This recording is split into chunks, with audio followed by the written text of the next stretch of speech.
بسم اللہ الرحمن الرحیم والسلام علی رسول اللہ وعلی آلہ وصحبہ اجمعین۔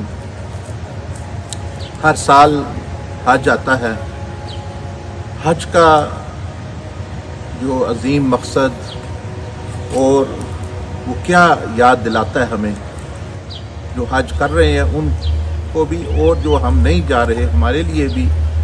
یہ جو ذی الحجہ کے دن ہے حج کا ایک بہت بڑا پیغام ہے، اور اس پیغام کا خلاصہ دو چیزوں میں آ جاتا ہے۔ ایک وہ جو حج کے فرائض ہیں وہی پیغام ہے، ایک عرفہ کی پہاڑی اور میدان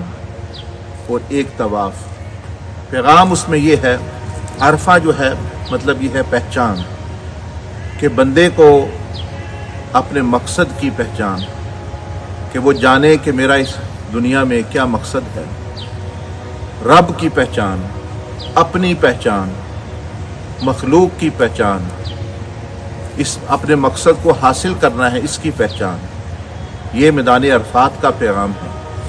اور پھر طواف جو دوسرا فرض ہے حج کا، وہ یہ بتاتا ہے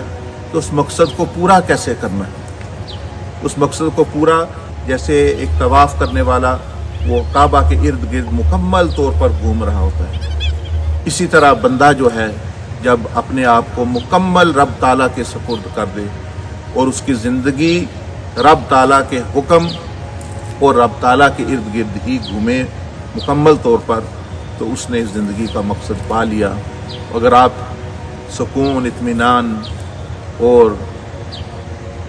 عظیم کامیابی چاہتے ہیں تو مکمل طور پر اپنے آپ کو رب تعالیٰ کے حوالے کر دیں اور رب تعالیٰ کو اپنا بنا لیں،